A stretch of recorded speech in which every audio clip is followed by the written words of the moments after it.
La suradaptation, ce piège invisible. Bienvenue dans cette nouvelle vidéo.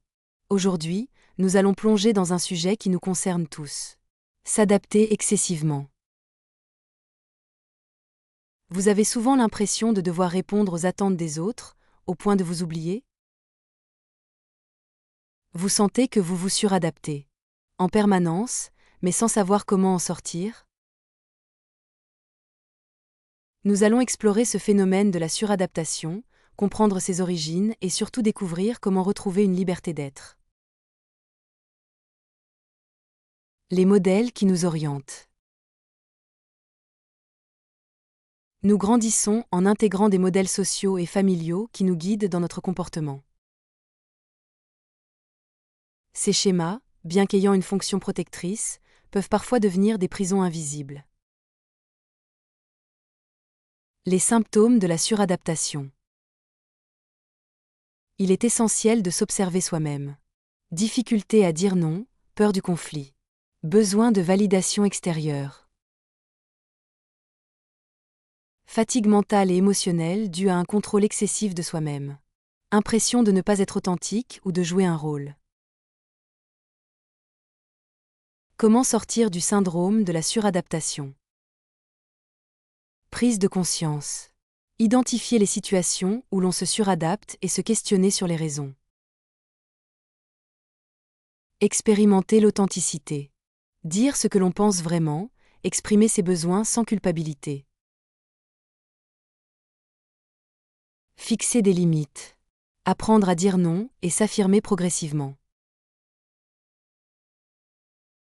Explorer ses envies profondes.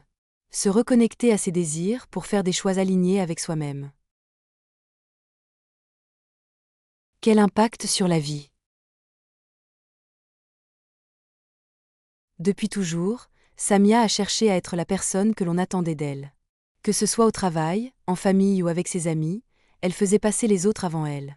Mais en réalité, elle s'épuisait. En découvrant la pleine conscience et l'écriture introspective, elle a compris qu'elle pouvait exister sans forcément plaire à tout le monde. Elle a commencé à poser des limites. Aujourd'hui, elle ressent une vraie liberté et elle fait des choix plus alignés avec sa propre personne.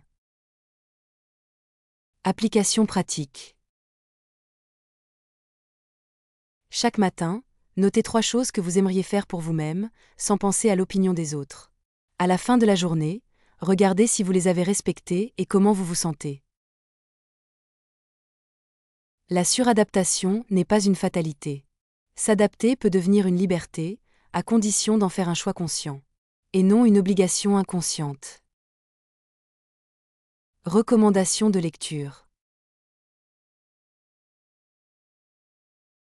Les manipulateurs sont parmi nous, d'Isabelle Nazaraga. Le courage d'être soi. De Jacques Salomé. Imparfait, libre et heureux. De Christophe André. La fatigue d'être soi. D'Alain Ehrenberg. La suradaptation peut sembler indispensable pour être acceptée, mais à quel prix? En prenant conscience de ce piège invisible, vous pouvez la transformer en liberté. Commencez dès aujourd'hui en appliquant un petit changement. Écoutez-vous davantage et osez dire non quand c'est nécessaire. N'oubliez pas, un livre peut changer une vie. Pourquoi parler des livres? Un livre est un ami fidèle et discret qui ne trahit jamais. Pourquoi écrire? Pour impacter, transmettre et ne pas oublier. Merci d'avoir pris le temps de regarder cette vidéo. Nous espérons que vous avez trouvé ce contenu inspirant. N'oubliez pas de vous abonner pour plus de conseils. Et surtout, prenez un moment pour commenter ci-dessous. À bientôt!